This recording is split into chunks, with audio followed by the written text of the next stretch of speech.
Me llamo Efraín y nunca pensé que el miedo pudiera quedarse pegado a uno como el olor a formol en la ropa. Yo soy de San Ignacio, un pueblo pequeño en la Sierra de Durango, de esos donde el polvo se mete hasta en las oraciones y las noticias corren más rápido que los carros. Desde chamaco me tocó ayudar en velorios porque mi tío tenía una funeraria modesta, nada elegante, una camioneta vieja, un cuarto para preparar el cuerpo y una capillita con bancas despintadas donde la gente rezaba apretando los dientes. No era supersticioso. Con los años aprendí lo normal de la muerte, lo que nadie quiere escuchar, que el cuerpo truena, que a veces suelta aire, que el calor acelera todo y el frío lo disfraza. A mí me daban las tareas que nadie quería, acomodar las veladoras, cerrar el visor del ataúd, limpiar el piso si se derramaba café, sacar a los curiosos que querían ver por última vez. Lo que voy a contar pasó en mayo de 2016, una noche sofocante, de esas en las que hasta la sombra suda. Velábamos a don Aureliano, un hombre que murió de repente, según dijeron, aunque en el pueblo todos sabían que lo encontraron en su corral, sentado, con la mirada fija como si estuviera escuchando algo. No lo embalsamaron. El doctor firmó y la familia quiso enterrarlo rápido, antes de que el calor hiciera su trabajo. Lo acomodaron en un ataúd barnizado, sencillo, con visor de acrílico para que los parientes no estuvieran abriendo y cerrando la tapa a cada rato. La casa donde se hacía el velorio era vieja, de paredes húmedas, con cobijas colgadas en las ventanas para que no entrara el brillo de los faros. Había coronas, pan dulce, café cargado, y ese olor de flores que al mezclarse con el sudor se vuelve algo amargo. A las 9 empezaron el rosario. Yo me quedé cerca del féretro por costumbre, con la herramienta en la bolsa por si el visor se aflojaba. Los rezos iban y venían como olas cansadas. El ventilador de pedestal no daba abasto. Y en el tercer misterio, justo cuando el murmullo estaba más parejo, pasó algo que no tuvo presentación ni aviso. El sonido se apagó, como si alguien le hubiera bajado de golpe al mundo. Primero pensé que se había ido la luz, pero las velas seguían vivas. Entonces se oyó un quejido, profundo, con la boca cerrada, como si alguien llorara con la cara hundida en una almohada. No venía de la sala ni del patio. Venía del centro, del ataúd. No fue un grito, fue peor, un llanto contenidísimo, húmedo, corto, que parecía rebotar dentro de la madera. Nadie se movió, porque la gente en los velorios primero se queda quieta para ver si de verdad lo escuchó. Yo di un paso y apoyé la palma en la tapa. Estaba tibia por el calor de las veladoras y los cuerpos juntos, eso me dije para no sentir la punzada en el estómago. El llanto paró. Y como si la casa quisiera hacérsela normal, el rosario siguió con esa prisa nerviosa de quien quiere llegar al final. Pero cuando miré el acrílico del visor, vi una gota formándose por dentro. No afuera, no por condensación. Por dentro. Resbaló despacio como una lágrima, dejando una línea torcida que brilló con el reflejo de las velas.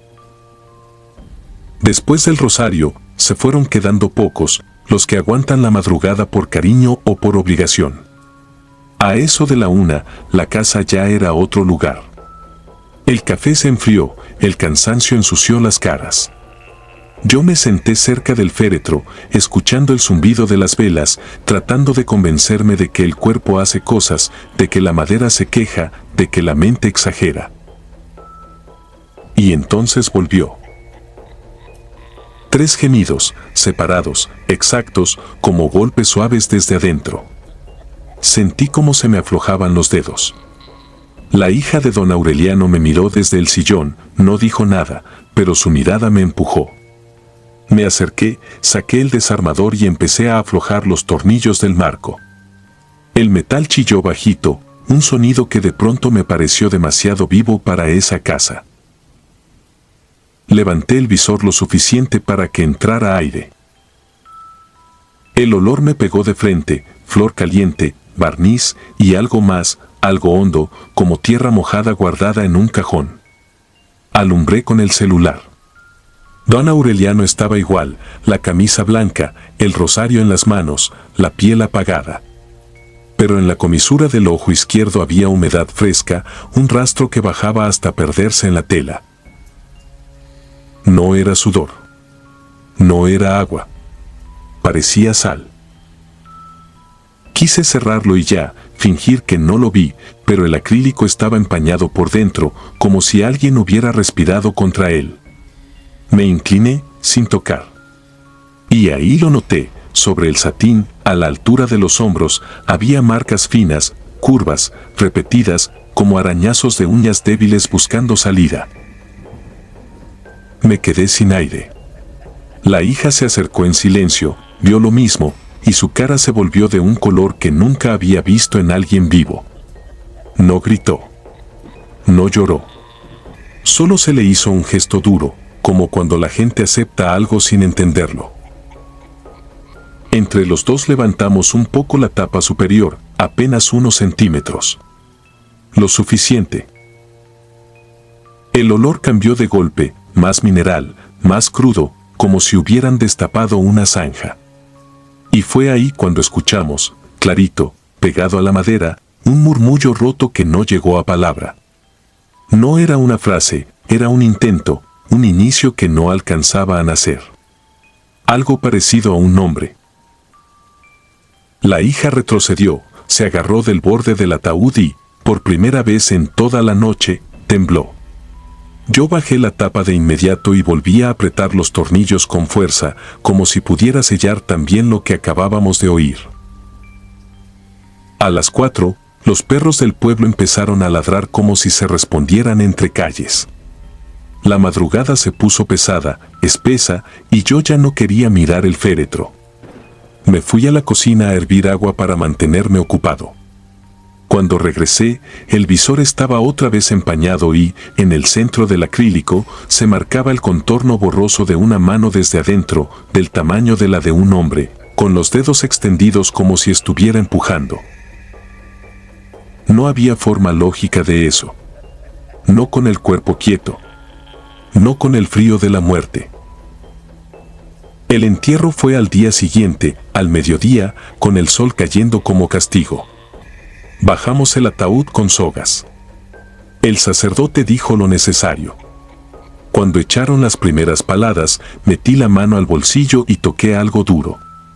Saqué un tornillo del visor. No supe en qué momento lo guardé. Lo apreté tanto que la rosca me dejó un surco en la piel. Esa noche lo tiré al fondo de un cajón, como quien esconde una mala idea. Y me juré no volver a quedarme de guardia en un velorio. Una semana después, en mi casa, me despertó un llanto ahogado. No venía de la calle. No venía del vecino. Venía del patio, de donde tengo apiladas unas tablas viejas, maderas barnizadas que guardo para arreglos. Me levanté con la linterna y caminé sin hacer ruido, sintiendo la garganta seca. El sonido salía de una tabla en particular.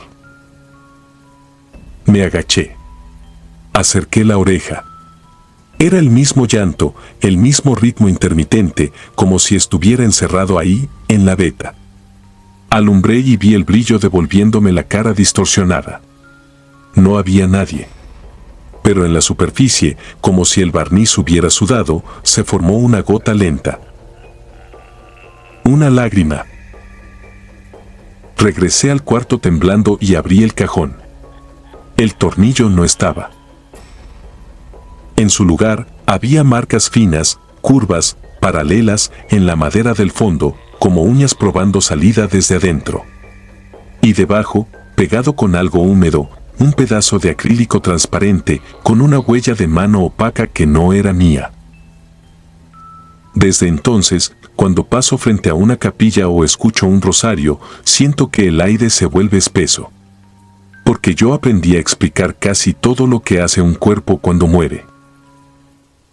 Lo que no he podido explicar es por qué, algunas madrugadas, desde algún rincón de mi casa, vuelve a escucharse ese llanto bajito, y por qué, cada vez que lo sigo, siempre encuentro una nueva gota resbalando por algo que debería estar completamente seco.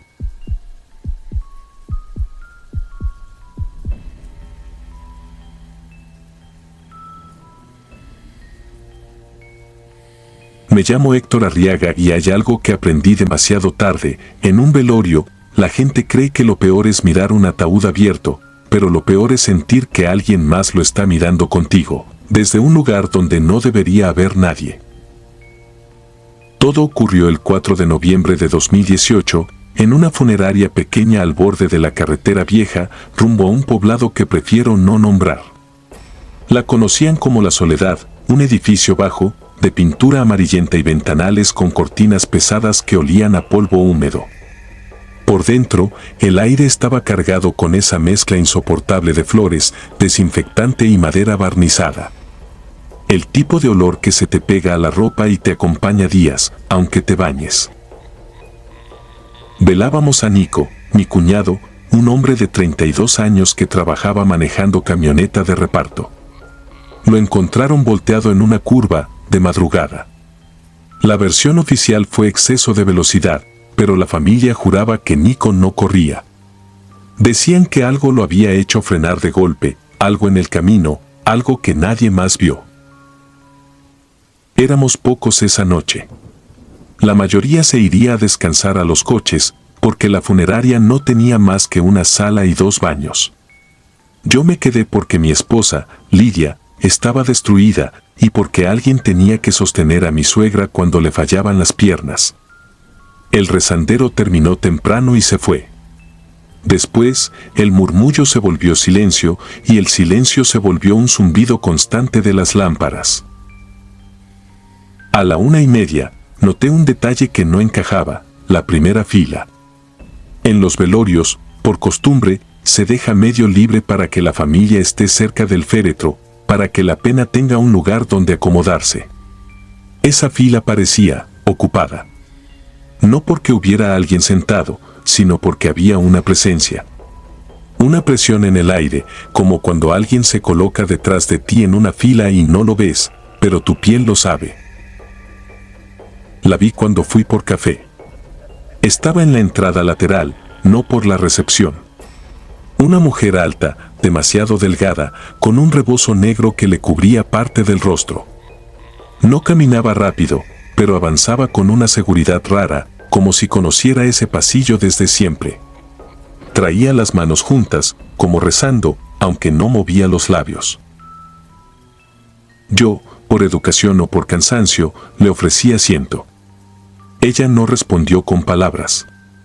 Solo levantó la mano, una mano pálida, casi gris, y señaló la primera fila. Como diciendo, ese lugar es mío. Se sentó sin hacer ruido. Ni el banco crujió. Intenté no mirarla. Me fui con Lidia, le acomodé el suéter a mi suegra, me puse a contar las coronas para distraerme, y aún así, cada tanto, algo me jalaba la vista hacia esa mujer. Su cabeza permanecía orientada hacia el rostro de Nico, clavada, firme, como si estuviera esperando que el cuerpo le devolviera la mirada. A las 2:15, el frío llegó de golpe. Fue como si alguien hubiera abierto un refrigerador enorme dentro de la sala. Las veladoras parpadearon y la cera comenzó a oler agria, quemada. Se escuchó un chasquido en el techo, y por un momento pensé en un apagón. No pasó. Las luces siguieron, pero más blancas, más duras, como luz de hospital. Me acerqué al féretro por inercia, como quien revisa que todo esté bien, aunque un cadáver nunca está bien. El cristal del ataúd tenía vaho por dentro, círculos tibios, como si alguien hubiera respirado desde adentro. Sentí que se me apretaba la garganta.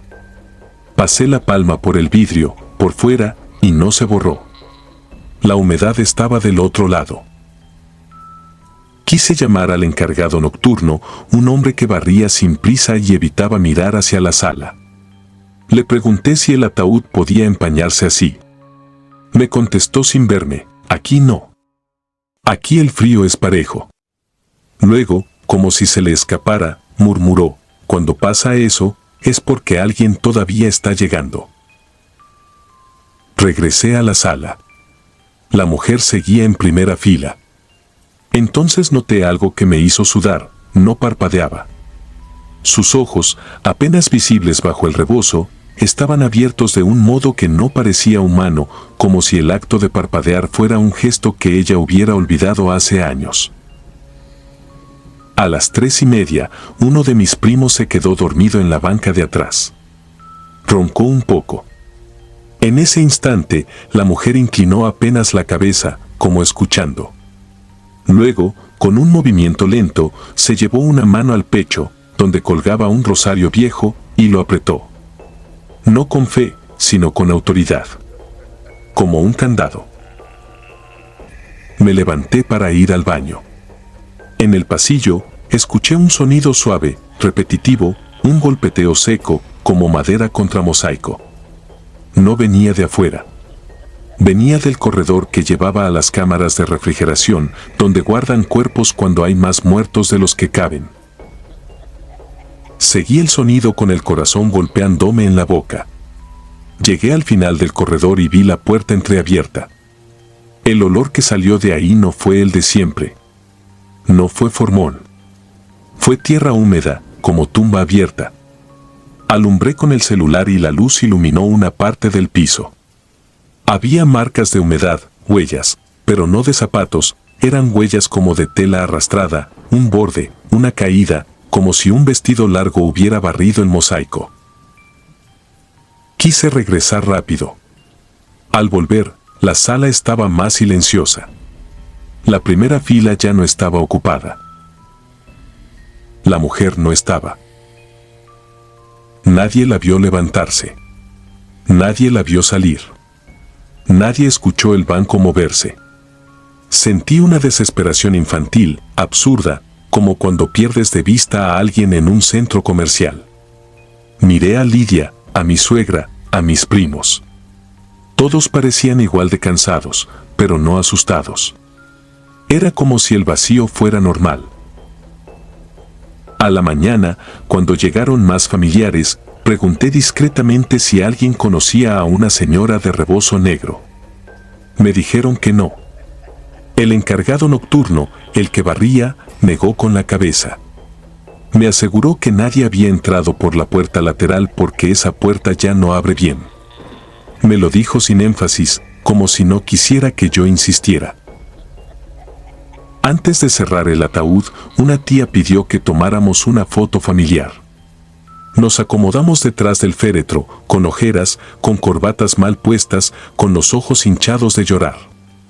Yo me quedé al borde, casi fuera del cuadro. Tomaron 3 fotos. En ese momento no vi nada extraño. El entierro fue rápido. El cielo estaba gris.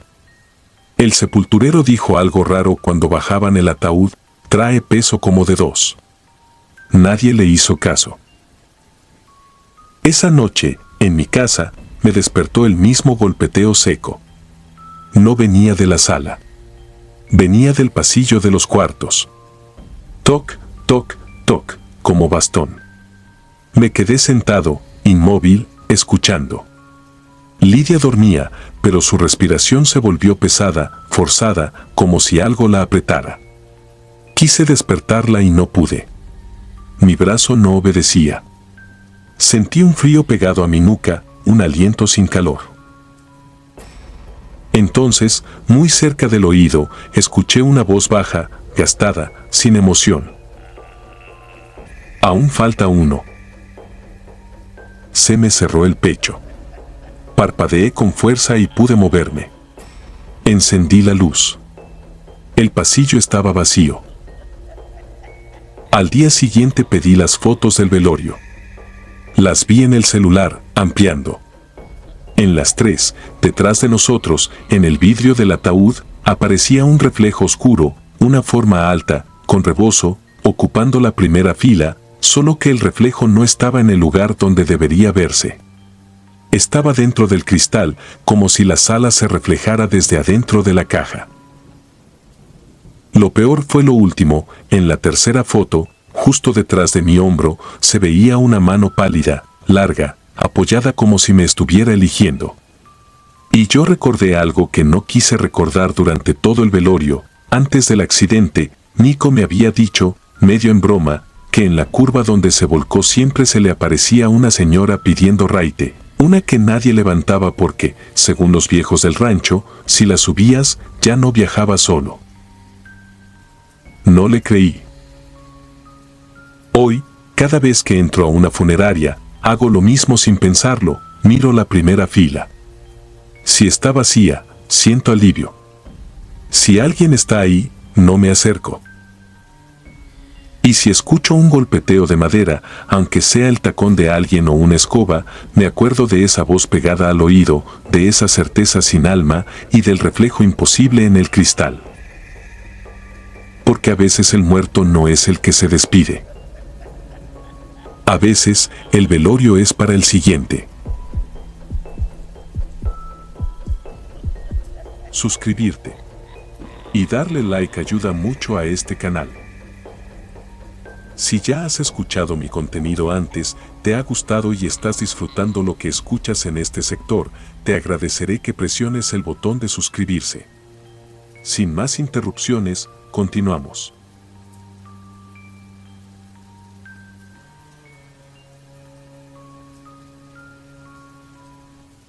Tengo 34 y tampoco voy a decir mi nombre. No por misterio, sino porque aprendí que hay lugares donde basta con nombrarte para que algo te reconozca. Desde esa noche, cuando el aire huele a lirios viejos y a cloro barato, siento que alguien me sigue a la altura de la rodilla. Pasitos cortos. Sin prisa. Como si supiera exactamente a dónde va.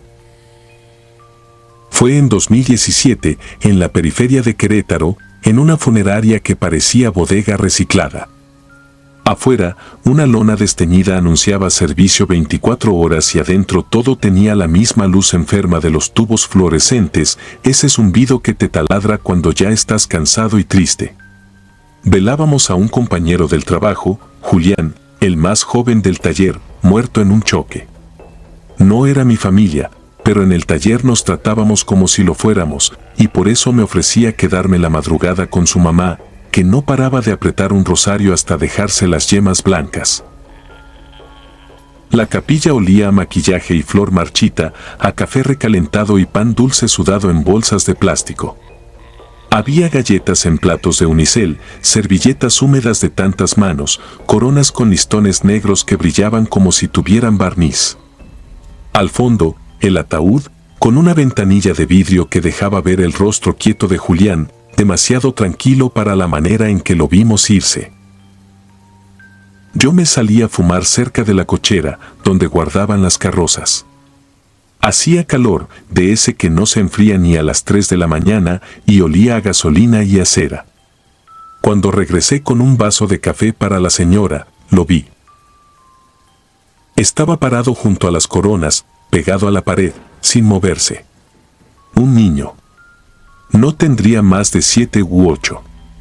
Traía el pelo peinado con una raya perfecta, camisa metida en un pantalón corto como de otra época y unos huaraches delgados que no combinaban con el piso brillante de la funeraria. Sostenía un llavero grande en la mano, una llave antigua de hierro que parecía pesada para él. No lo vi llegar. Nadie lo anunció. Nadie lo regañó por estar ahí. Al principio pensé que era hijo de algún familiar, de esos que se escapan del abrazo de los adultos. Pero lo raro no era su presencia, sino la forma en que el lugar lo aceptaba. Como si la tristeza le hubiera hecho un espacio. Cuando el rezador empezó otro misterio, el niño caminó despacio por el pasillo central. No corría, no miraba a los lados. Llegó al ataúd, apoyó la mano libre sobre el vidrio, justo donde la luz caía más fuerte.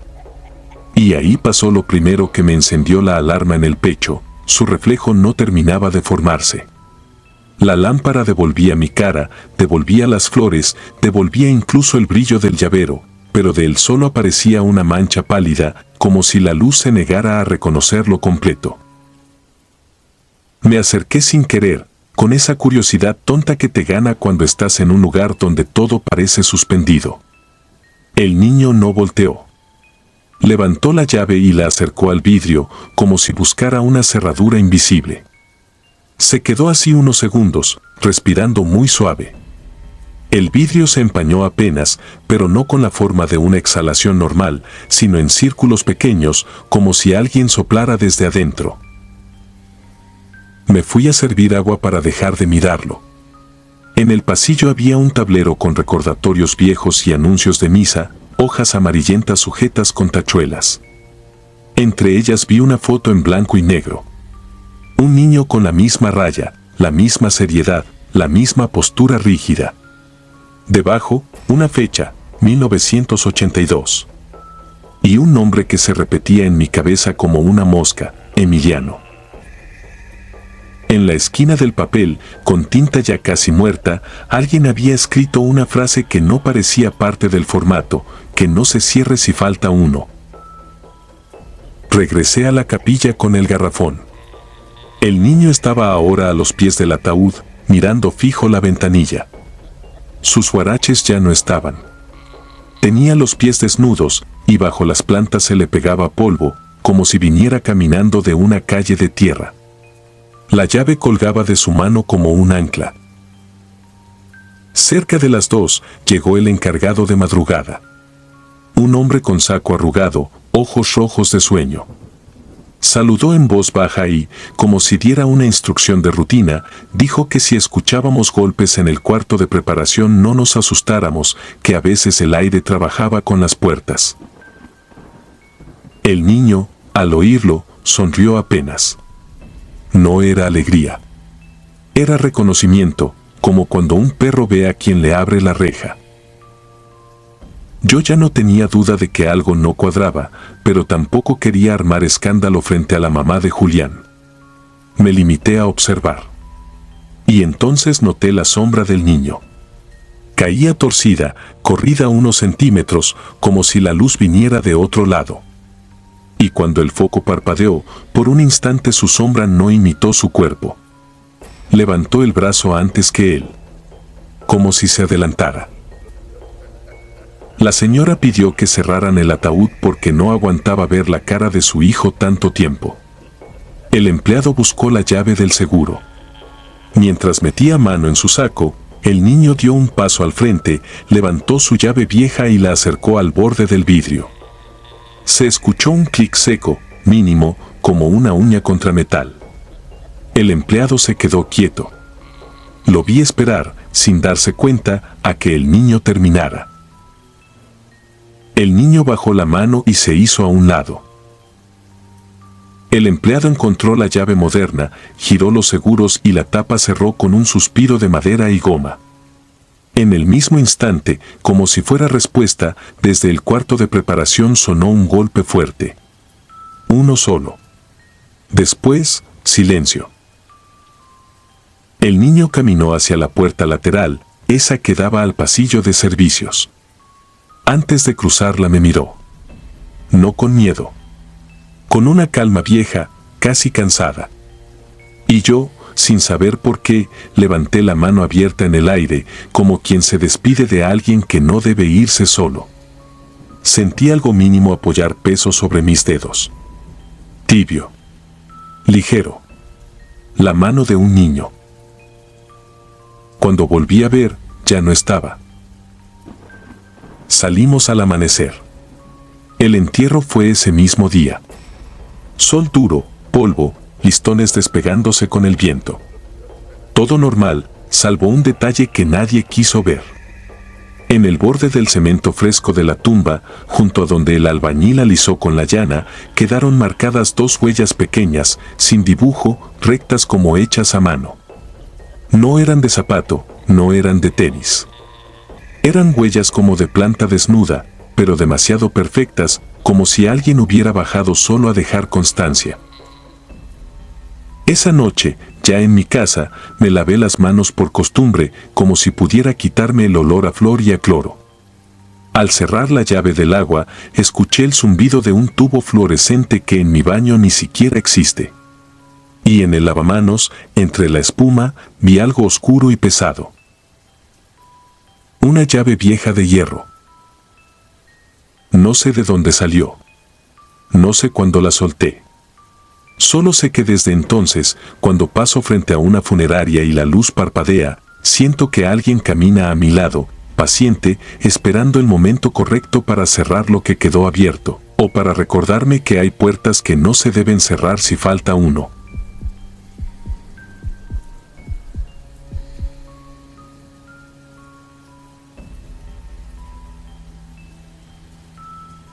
Tenía 31 años cuando me tocó velar a Rebeca en un rancho de paso, de esos que aparecen y desaparecen entre la brecha y los nopales, al oriente de San Luis Potosí, en el verano de 2018.